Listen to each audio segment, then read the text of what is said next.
করলো? হ্যাঁ, প্রথমে কি করলো? প্রথমেই ঘুটে দিয়ে দিল। মায়েরা বলুন, মায়েরা ভালো বলতে পারবে। প্রথমে গোবরটাকে ঠেসে নিল, তারপর নিয়ে কি করলো? দেয়ালে চাপড়া দিল, তাই তো? ভাই দেখুন আর এক কপি কেমন আসছে দেখুন। ভাই আসছে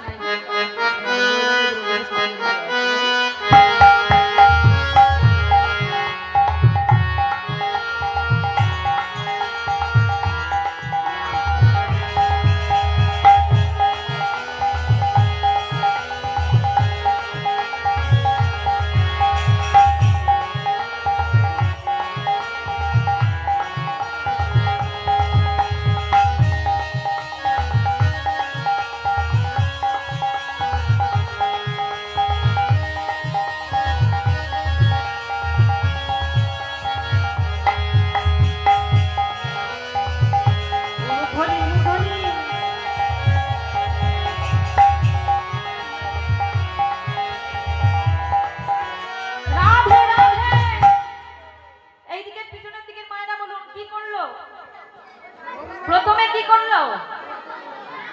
কি করলো রে? বলে ঘুড়ি উড়াচ্ছিল। ঘুড়ি উড়াচ্ছিল, কি করছিল? দুগ্ধ দহন করছিল, তাই তো? তারপর সেই দুগ্ধটাকে নিয়ে কি করলো? ঘোল পাকালো, তাই তো? ও বোনেরা, ঘোল কাউকে খাইয়েছো? রাধে রাধে। মায়েরা ঘোল খেয়েছো? হ্যাঁ, তাই না? এখন আর পাওয়া যায়? ও মা, হাই দেখুন, হাই এক কপি আসছে, কেমন দেখুন। হাই যে কাটতে কাটতে আসছে।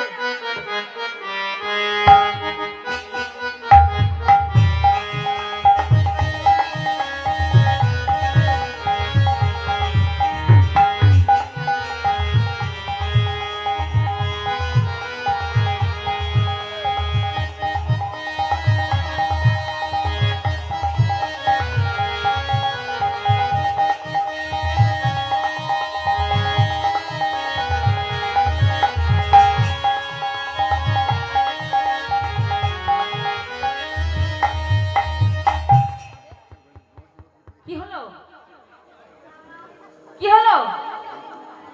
কি করছিল? বাচ্চা কোথায়? হ্যাঁ, বাচ্চা কোথায় ছিল? কোলে ছিল। কোল থেকে কোথায় গেল? মাটিতে পড়ে গেল। কেন পড়ে গেল? ও মা, এটা যদি আপনার নিজের সন্তান হতো, সেই সন্তান যদি আপনার কোল থেকে পড়ে যেত, হাসতে পারতেন? হ্যাঁ, হাসতে পারতেন? আজকের গোপী কোলে সন্তানকে দুগ্ধ পান করাচ্ছিল, আর সেই দুগ্ধ পান করাতে করাতে যখনই গোবিন্দ মুরলীর ধ্বনি করেছে, সেই মুরলীর শব্দ শুনতে পেয়ে কোলের সন্তান পড়ে রইল মাটিতে। আর মাটিতে যখন কোলের সন্তানটা পড়ে রইল, সেই গোপীর মনেই হলো না সেই সন্তানের কথা, কারণ গোবিন্দ যে ডাক দিয়েছে আমাকে যেতেই হবে। আমাদের জীবনের প্রত্যেককেও তাই করতে হবে। ভগবান যখন মুরলীতে একবার ডাক দেবে, আপনি যে কর্মেই থাকুন না কেন, আপনি যে কর্মই করুন না কেন, আপনাকে সঙ্গে সঙ্গে ছুটতে হবে সেই মুরলীর শব্দ শুনে। নিতাই গৌর হরি বল, হরি বল, হরি বল। আমি কি আপনাদের বোঝাতে পারছি? তাহলে আজকে কোন শব্দ শুনে গোপীরা ছুটে চলেছে? তারা সবাই যখন ছুটে চলল,